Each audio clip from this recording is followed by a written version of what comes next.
Let's put our hands together for Mr. Ed Thompson.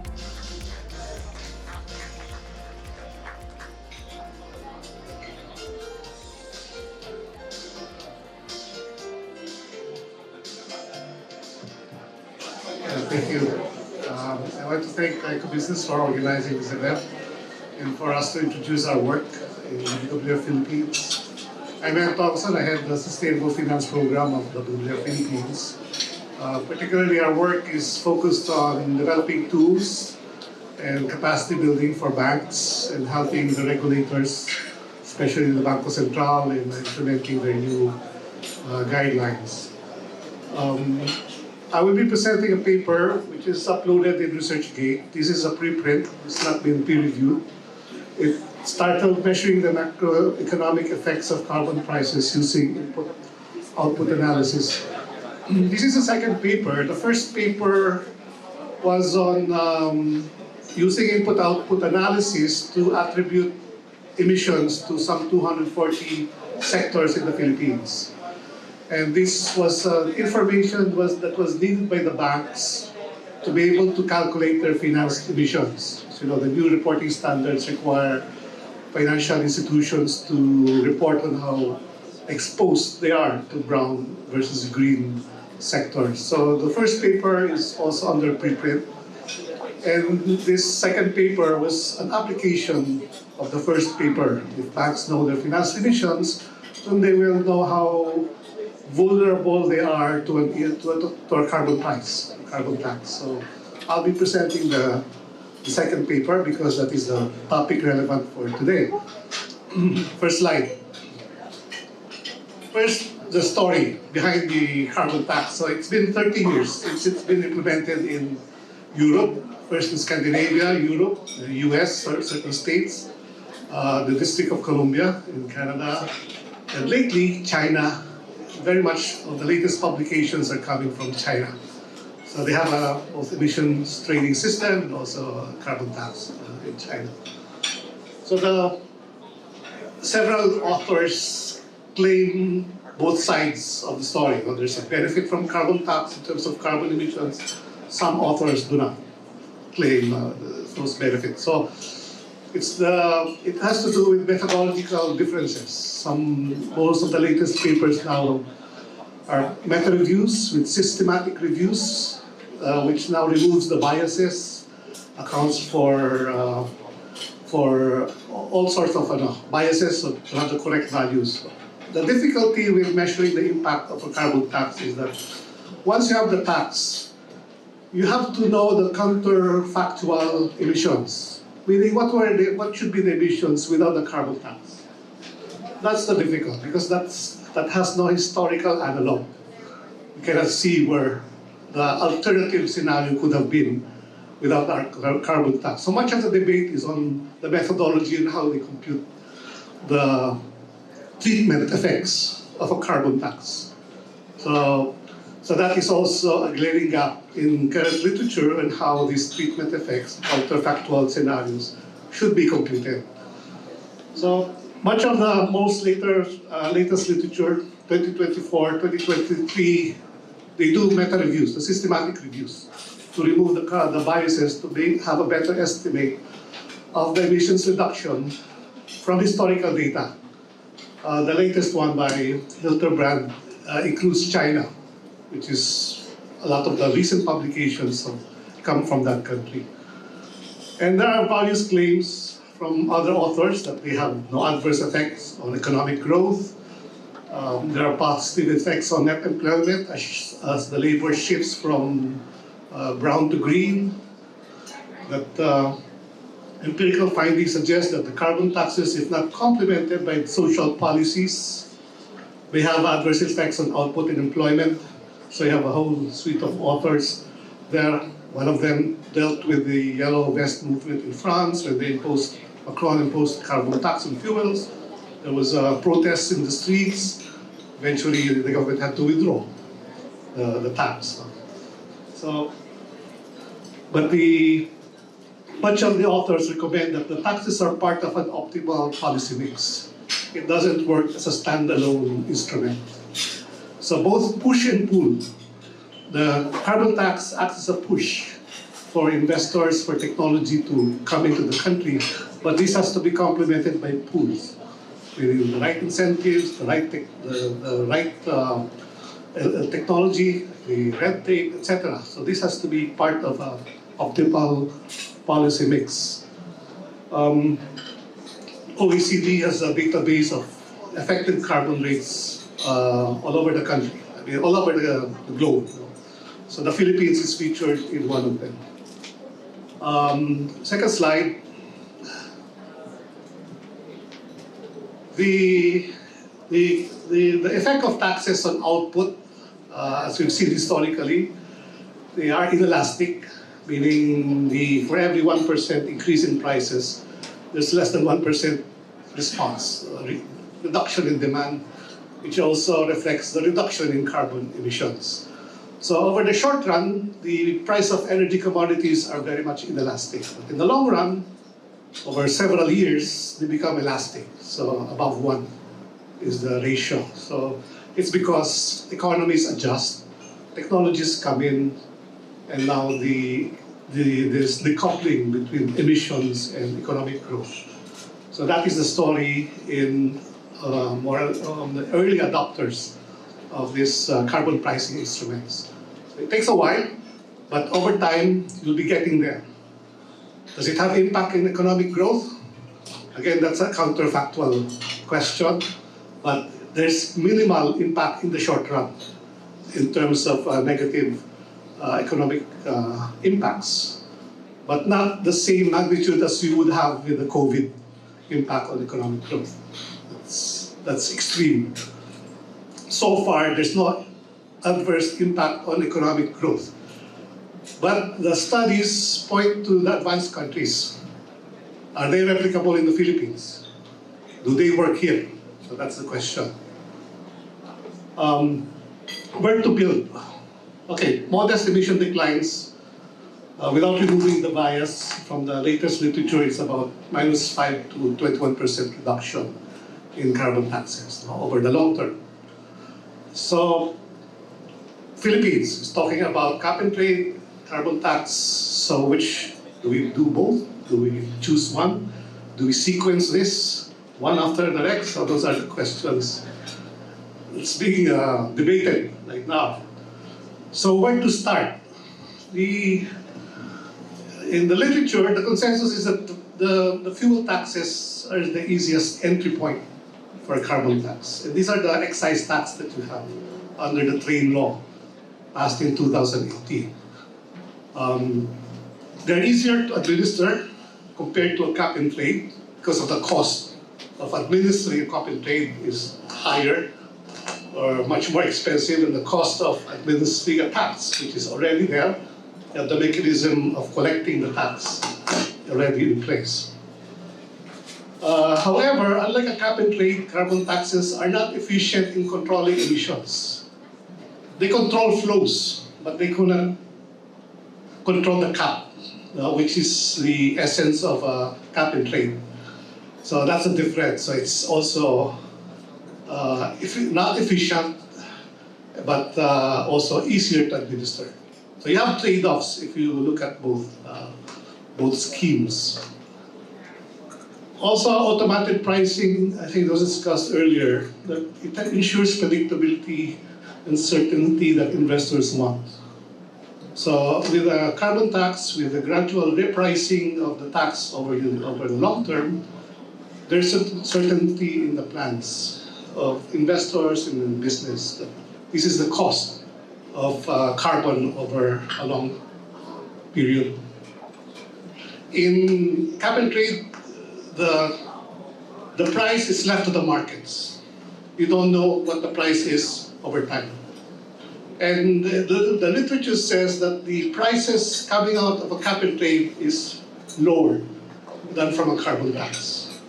So that's also one of the things you have to consider. Government signaling is important. I think that was mentioned earlier. Having the law is a signal that the government is serious in imposing a carbon tax. Having this in place and having also the price benchmarks over time in the law would help ensure predictability in the price of a carbon tax. So, as I mentioned also, taxes are not set in isolation as part of an optimal mix, but it is also part of a regional effort. The learning in Europe is when higher tax is imposed in one country, the highly taxed goods will just shift. The production will just shift to less stringent countries, so there's leakage. So that's why a regional effort, a collective effort among ASEAN countries is important. You can go ahead if you want, but if the other neighbors do not have no stringency in their tax policies, the polluting activities will just shift.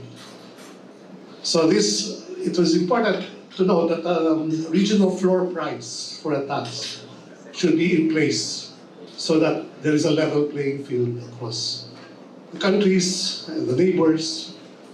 And this is the learning from EU when they first started the carbon tax. Okay, so effects on the Philippine sector is unknown. It's important to do an ex-ante evaluation. We need to project, to model what would be effects. And using IO, input-output models, there are many applications done by economists to predict price increases resulting from taxes. So it's the usual impact assessment model that was used in this study. And we have interesting results coming out from that study. That study is now in ResearchGate. It's also in preprint, meaning it's not been peer-reviewed. Next slide, please. So the excise taxes is the implicit form of a carbon tax, because you're taxing fuels, fossil fuels. The trade law imposes taxes on coal, well, minimal, almost zero. Coal, diesel, gasoline, nat gas, kerosene, LPG. The orange box is the effective carbon price of those equivalent of the excise tax. The brown bar is carbon emissions in 2018 from each fuel. So if you would see the highest emitting, the highest polluting fuel, which is coal, is not taxed in proportion to the emissions. Whereas in gasoline, it's $56 per ton. The tax is high compared to its emissions in 2018. Diesel, you have also taxes on diesel, not as high as gasoline. Emissions coming from diesel, from the trucks you see on the road, is quite high, next to coal. Most of the coal is used by coal thermal plants, cement, iron and steel. So these are the industries that were found to have consumed a lot of coal, therefore the highest emitting industry. So the effective tax rate is about 7.9 or $8 per ton CO2. The next slide, please. So I use the IEA, the benchmark prices recommended for emerging countries, which is $3, $15, $35, $55 dollars per ton CO2. Where we are in terms of our current excise tax, so 50 pesos to 54, that's in the law, it's in the website. So what it needs to align, we're past the 2025 $3 per ton CO2 price benchmark. If you look at the current if you look at the current excise tax. To align with the next benchmark, which is the $15 per ton CO2, we need to increase the price of coal, for example, from 50 pesos to 1,974 pesos per unit, which is metric ton of coal. For the other fuels, they're already high. 250 versus 214 for diesel. Aviation gas, 4 pesos, this is 2 pesos. For gasoline, it's 7 pesos. Very much higher than what prescribed under the price benchmark of 186. Nat gas is not taxed under the excise tax law, so it's free ever since. Also in other countries, not taxed. Kerosene, LPG, household goods are almost alike with price benchmarks. To reach the 2040-2050 proposed benchmark prices by the IEA, this is how much these prices have to increase over time to meet the price benchmarks. So we use this as a way to see in 2018 if we tax coal, not gas, how much would be the revenue increase from this? So that's the question, that's the purpose of the research. Next slide. So this looks at the value scenarios from 3, 15, 35, 55. You see the short-run output declines in output CO2 and wages are simulated. The elasticity assumptions of negative 0.12, negative 0.35 were based on a better review on historical elasticities of energy commodities. Long-run elasticity becomes more elastic, as mentioned. I use the same source, minus 1.16. The effect of a $15, if we align ourselves with the second column, the $15 on CO2, output decline of 0.21%, 0.58% for CO2, very minimal. And for also assuming a higher price elasticities, 0.62 minus 1.7 minus 0.14%. Also, these are all dependent on the elasticity assumption. So it's also consistent with what authors are saying, that it's really very modest and limited effects on the short run. In the long run, you'll see that some of the effects on CO2 begins to be material, minus 5%. But if you reach the 55 price benchmark, it could reach the maximum of minus 21%. In our earlier slide, I showed the literature which showed the range of reductions in the long run, which also approximates the range that were simulated in this study. This is modeled. The previous slide showed empirical or exposed data, historical range of declines. So more or less, the model is telling us the same story as what the literature has been telling us. Next slide. We don't have the price increase slide aligned this. Maybe during the conversation there's a new slide on the price increase. Now, what sectors are affected in terms of employment? We use the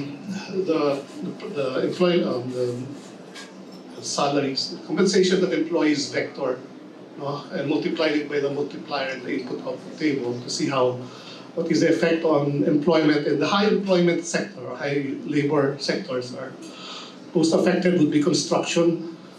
It's 28% of the wage of the share of the wage declines, followed by refined petroleum products. So these are your retailers, distributors of petroleum products that you see around in the city.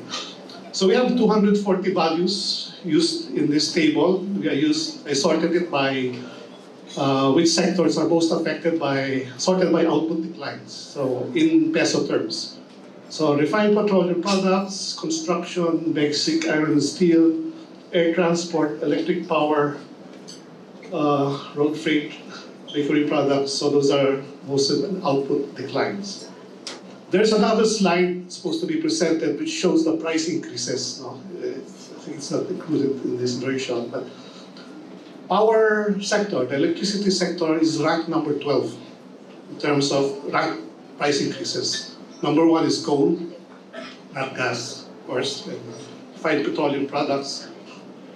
that you find electrical utilities, number 12. This is different from the simulations done using the same technique in other countries, like Italy, US. You have the electrical power sector, whether top 1, top 2, in terms of price increase.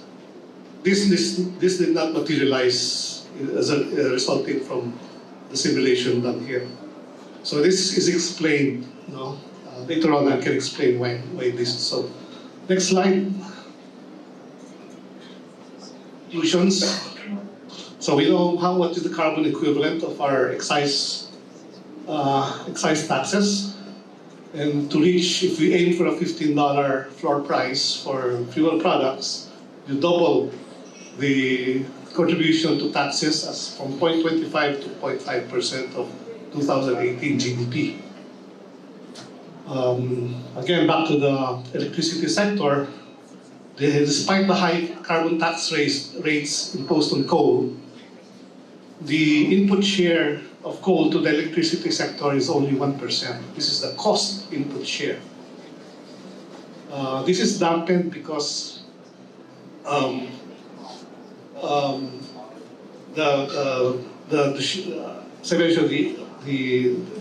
dampens the price increase in the power sector because of the small input share. It's only one centavo for every 1 peso of sale. 1 centavo is only the cost of coal for the power utility.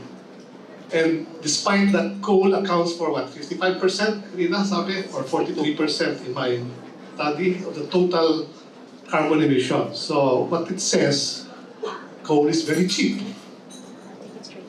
From 5%, the first speaker earlier this morning, from 5% to 65% coal use. It just shows how cheap it is. So it just doesn't make a dent. If you just increase the price of coal, it doesn't make a dent to the electricity sector. So that's a surprising finding that I found of this. Now, there's a limit to where you can increase the floor price, beyond which the non-target sectors become hit. Because everyone has to ride or to use power. At some point, when you increase it beyond a certain point, the non-target sector, especially food or agriculture, fisheries, gets hit, and hit hard because of their high dependence on fuel, petrol. So where is that balance? Where do you put the tax where social effects are minimized? Okay, so modeled short-term emissions declines, very small, but long-term declines are there, and that's the maximum based on the literature and also from the modeled results. So if the Philippines aims 75% by 2030, we're a long way from them, very, very far from them. So where do we get the reductions? How do we get those reductions to happen? Next slide. Well, other direct measures needed. So we spend more effort. You have to complement your carbon tax with other direct measures. I think the DOE knows what those direct measures are. So it's working in tandem. So as I said, it's a push-pull policy, which is an optimal policy with coordinated efforts to push and pull from the shift from the brown to the green. Technology-wise, technology adoption should be at the center of a carbon policy, not the carbon tax alone. Because technology adoption would reduce your dependence on high taxes to be able to make the shift to greener technologies. You don't even need high taxes if you have technologies that are easily adopted, that could be put in place quickly. And that's also the story from the other countries.